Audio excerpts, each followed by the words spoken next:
Guys, agaramid tayo man ti ginataang malagkit na may munggo. Ti umuna guys, ikirog tayo datoy munggo. Antayin natin na mag-brown, tapos dikdikin natin.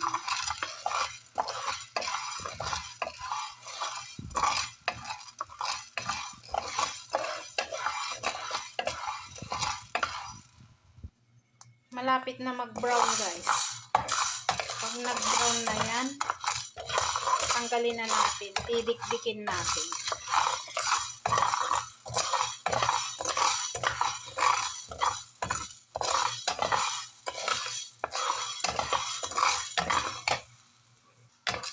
Ayan guys, okay na siya. Tanggalin na natin at dikdikin na natin. Guys, ito na yung sinangag natin na munggo kanina. Dinikdik na natin. Tapos ilagay natin sa kumukulo na tubig. Ito, ilagay natin dito sa kumukulo na tubig. Ilagay natin dyan sa kumukulo na tubig guys, yung dinikdik natin na munggo. Ayan. Tapos hanggang siya, hanggang lumambot. Hanggang lumambot. Bago natin mamaya-maya ng konti, ilagay natin yung malagkit. Ayan guys, ilagay na natin yung malagkit para sabay silang lumambot. Ilagay na natin yung malagkit. Ayan. Para sabay silang lumambot. Tapos ilagay natin yung gata pagka lumambot na siya.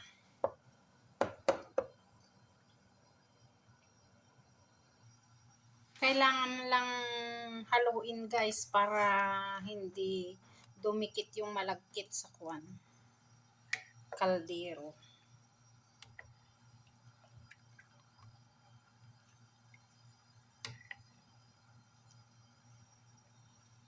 Pagka naluto na yung munggo saka yung malagkit, pwede na natin ilagay yung gata saka asukal.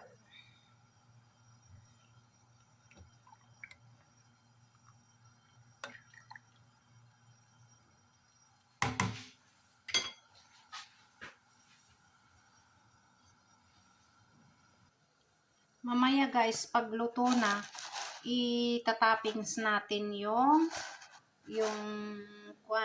dinikdik na peanut. Ayan.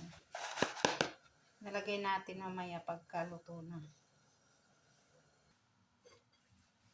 Yan na guys, malapit na siyang maluto. Malapit na maluto yung malagkit sa munggo.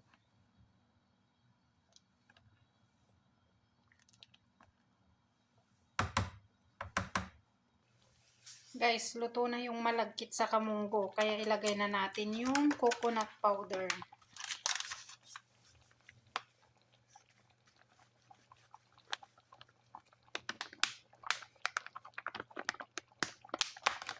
Pwede rin yung coconut na can.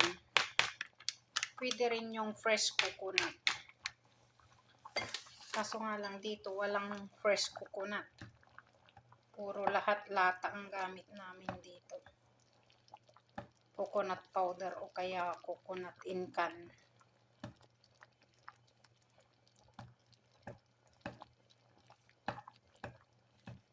Halo-haloin lang para mag-mix. Malapit na tayo kumain ng ginataang malagkit.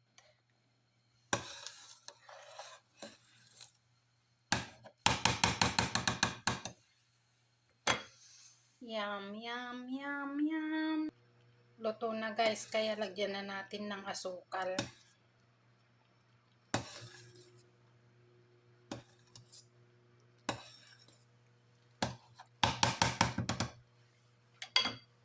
Ito, lagyan na natin ng asukal.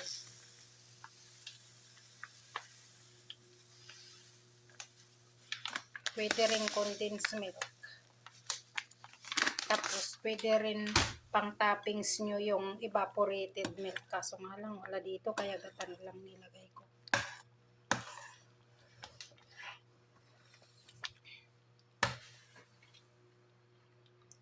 Luto na guys, palamigin na lang natin bago tayo kumain.